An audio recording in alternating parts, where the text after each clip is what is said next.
All right, just a quick update on the progress going on with the 102E. The motor has been fully serviced, cleaned, re-greased. Brand new mainspring has been installed. The original mainspring wasn't horrible, but it also wasn't full power.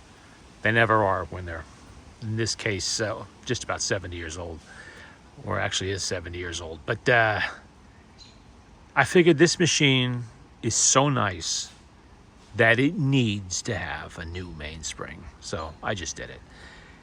Now, from then on, we are mostly dealing with little minor issues that really should have been handled at the factory and for some reason managed to slip through. Now, whenever you see a machine this clean, what does that tell you? It tells you it wasn't used a lot. You know, it was gently handled. It wasn't used much. It didn't see a lot of use. And I'm guessing that towards the end of production for the 102, maybe the factory was falling down on a job just a little bit. I mean, it's not a construction issue. This is more adjustments and that sort of thing. First one, we found a bent pin down there. You see the pin that's spinning there? Yeah, okay. That was bent up a little bit, and I couldn't figure out why is that pin bent up that way. It's not really the sort of thing that some, owner would do, and I didn't think damage would not cause that. If anything, damage is going to cause it to be bent down, not up. Yeah, it wasn't pushing the turntable up far enough to really cause any problems in particular, but it just kind of stumped me. Then I realized they missed it. This is something that was done at the factory and they simply missed it. And it wasn't causing a critical problem, so it was ignored. It never got caught. Well, I caught it. What was the other thing? All right. Now, the reproducer. All right. Now, this did have isolator gasket in the back here that was nice and pliable. That happens sometimes with these. However, on closer inspection, I did discover an issue with that. It wasn't installed straight so that it was kinked out a little bit in there, causing the needle not to be aligned properly on the record. I'm assuming it's been that way since the 50s. I can't imagine. Just looking at it, it did not look like that isolator gasket has ever been disturbed. And I don't believe it was done accidentally somehow by damage. You could bounce that reproducer all day long. You're not really going to do this kind of thing. This is the sort of thing that happens when it's installed new. And I'm like, whoa, that's not too good. So I had to very, very carefully remove the screws all around, take the back off, take the little screws out here, and then get that old isolator gasket out of there and install a new one. Now, go to the dictionary, and under nerve-wracking, you will find a description of doing anything to a HMV 5A or 5B pot metal reproducer, or any pot metal reproducer for that matter. Because even when they look beautiful like this, they can still be internally fragile and they can still crack and split and crumble on you. Nerve-wracking. It took me 3 hours to get that gasket out, but I did it. No damage to the reproducer. I also found a missing little screw, which I didn't notice the first time around. And at first I thought, wow, maybe the pot metal had swelled in there and the screw just fell out when I was handling it. But I installed another screw from one of my destroyed 5B reproducers. I have several. And it screwed in normally. So that didn't just fall out. It was missing. And it didn't look like it had been done recently. It looked like maybe something that was done again at the factory. Maybe they simply missed it and I just didn't see it. When I wasn't paying attention to the reproducer when I initially started the machine, I just gave it a quick once over and put it aside. I had not intended to do anything to the reproducer. I really hoped I wouldn't have to, because generally I don't touch these because they're unobtainium, especially here in the States. Good ones. The only way you get a really nice one like this is attached to a machine like this. Good luck. That's going to cost you a pretty penny. Now, I have occasionally found one online There was a 5A that I have that's brand new in the box. It looks as nice as this one. And that's going to be going on one of my other 102s. But that's pretty rare. And it was not cheap. Not cheap at all. And I haven't seen the like of it since. It was even in the HMV box. Brand new from a dealer overstock, I'm guessing.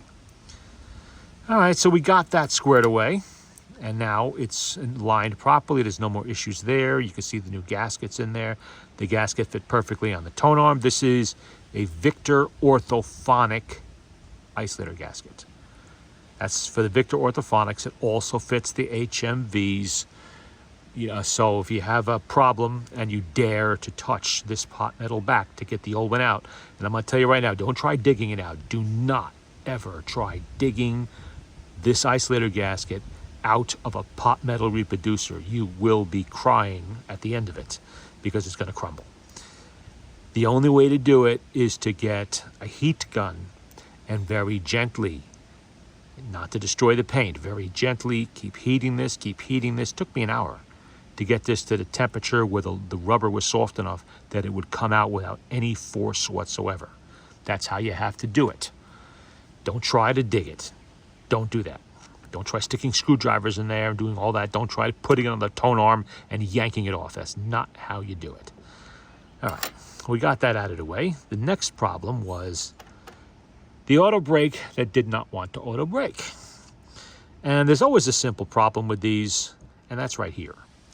You see under there what looks like copper but isn't? That is a washer it's a metal washer with 3 little feet that point down like this. Those feet provide tension and they push up.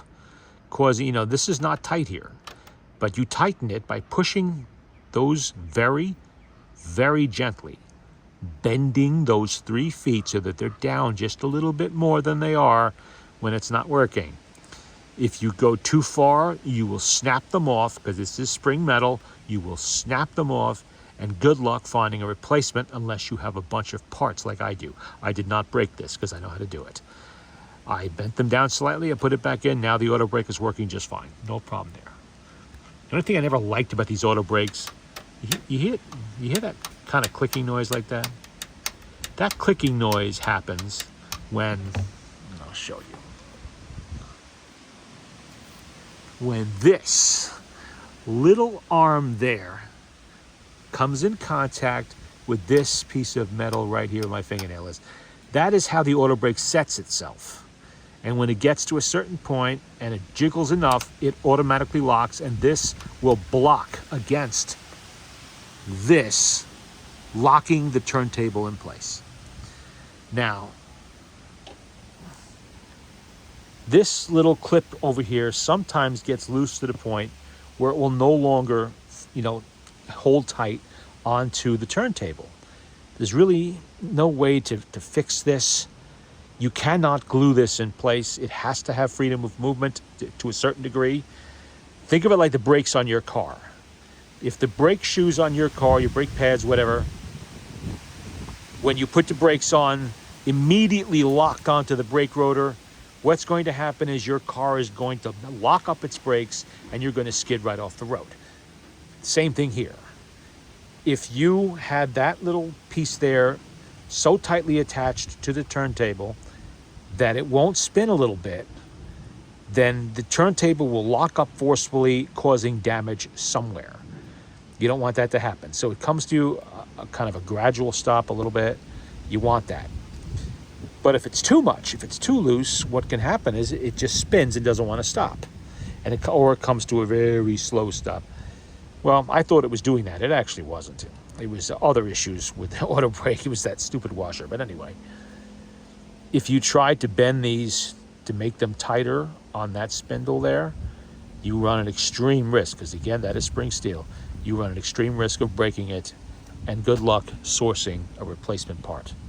That just unobtainium in this country, probably not so easy to find in the UK either, unless you happen to have a machine for parts where this is actually still good, as it is on this one. Didn't have to mess with this.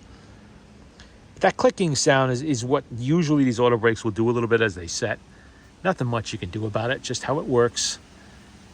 And unless you're listening for it, you're probably not going to notice it, but I listen for it and I hear it. That's why I very rarely use the auto brake on these machines. I just use the regular brake. So that's an improvement, because the original 102s did not have a regular brake along with the auto brake. And what would happen is when the auto brake malfunctions, which it almost always did in those early models because they were terrible design, you had to hold it with your hands, the turntable, and keep it from turning. It was a real pain. So they went and put this on there. This is also so you can play the earlier 78s without the eccentric in the middle, because that eccentric is what triggers the auto brake as to stop. But the auto brake is now functioning. The speed has been set, and I'm almost ready to begin function testing the motor. I've already played a few records. I didn't have any problems. Now I have a whole stack here of fairly well-worn records. I mean, they're you can see the wear on them. And I want that because I want to make this motor stop. Get off there. A lot of wind today. I want to make this motor stop. I want to see what it takes to get it to stop. You know, it's a small motor. It doesn't usually take too much. But I'm curious to see what it would take to slow it up and stop it. Some of the quality in those records is not that great, and they're worn. That happens. But that's exactly what I want to use for testing. I always pick the worn records to make the machine work for it. Because if anything's going to shake loose, I wanted to do it now while it's on my bench. I also replaced the handle. Now you notice the handle is not the same color as the machine is now, because it is the same color, or pretty close to what the wreck scene looks like under the turntable where it was protected by the lid. But on the outside, it's darker. That's how the material ages, okay?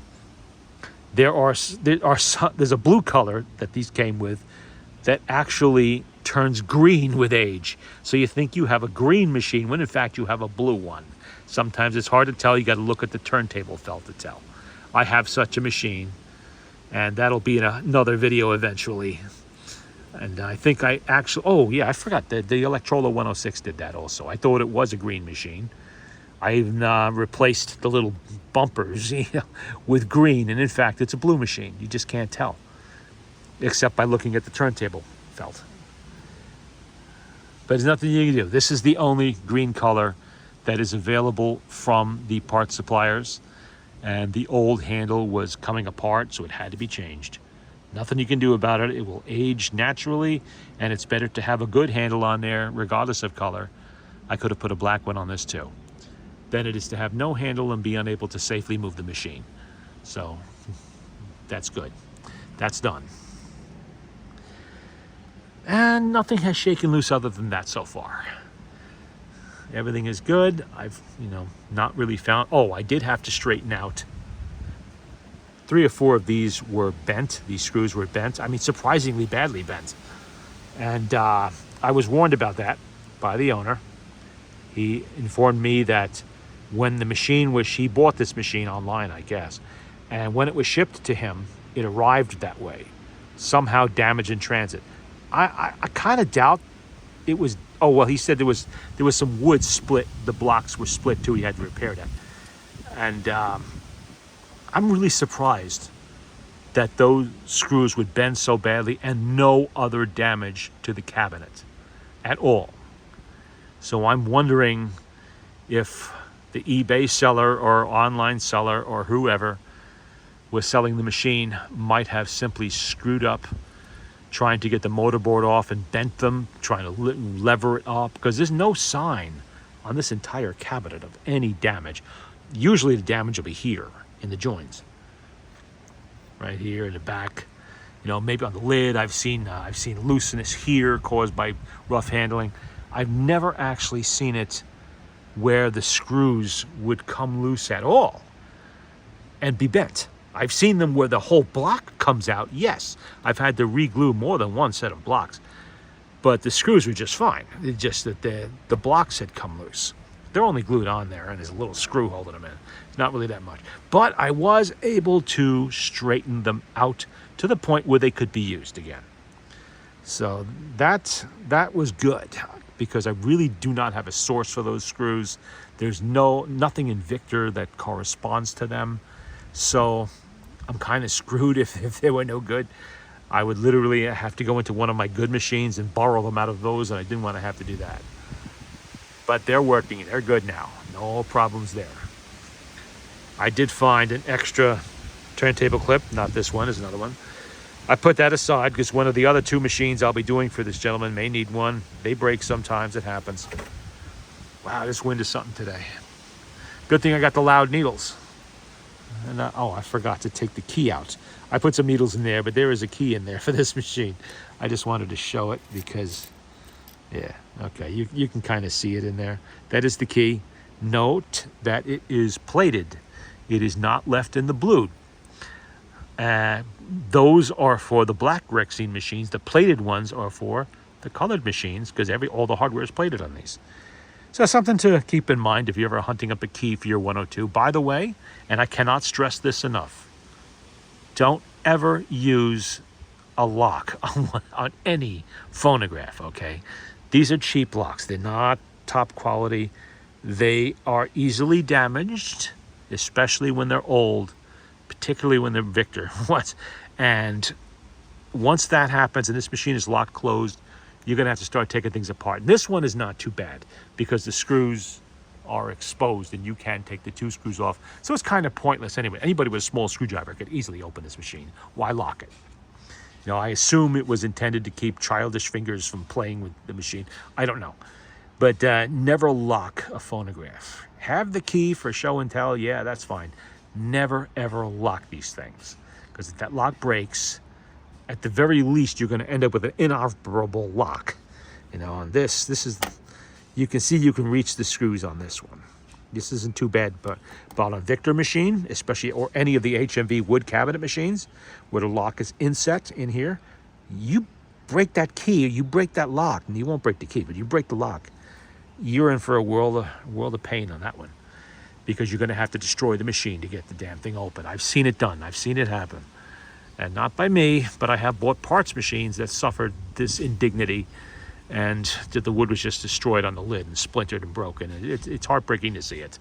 You know, you're like, wow, why? You know, why did you have to lock it? What were you hiding under there that was so important? You know, use a lockbox, use a safe, use the bank. Don't use your Victrola for that. All right.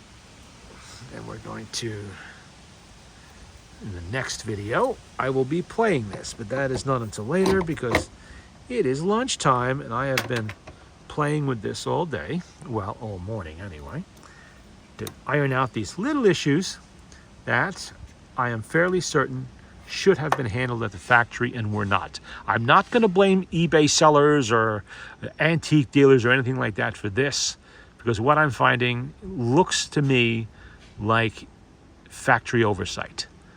Somebody who should have been inspecting these machines kind of fell down on the job and didn't get everything done. Oh yes, and I did also tighten up this. That is no longer flopping around. This was really loose. That is another thing that I strongly suspect happened at the factory that should not have been allowed to leave the factory in that condition where it was so loose it was actually flopping around.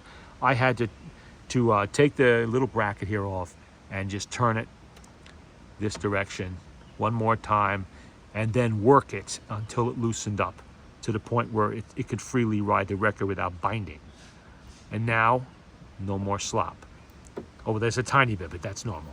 And the other thing was over here, the pivot had to be tightened up also. You don't want it so tight that it binds up. You don't want it so 100% tight. It's got to be a little bit of play in there, but you don't want a lot to the point where it's actually noticeably flopping. You don't want that, because then your needle isn't aligned properly on the record. And it's very, very easy to adjust. It's just there's a washer with 2 slots in there. It's not a washer, it's a nut with 2 slots. And you take a spanner, or in this case, where is it? Needle nose pliers, and just turn it a little bit. Done, finished. Takes care of the problem.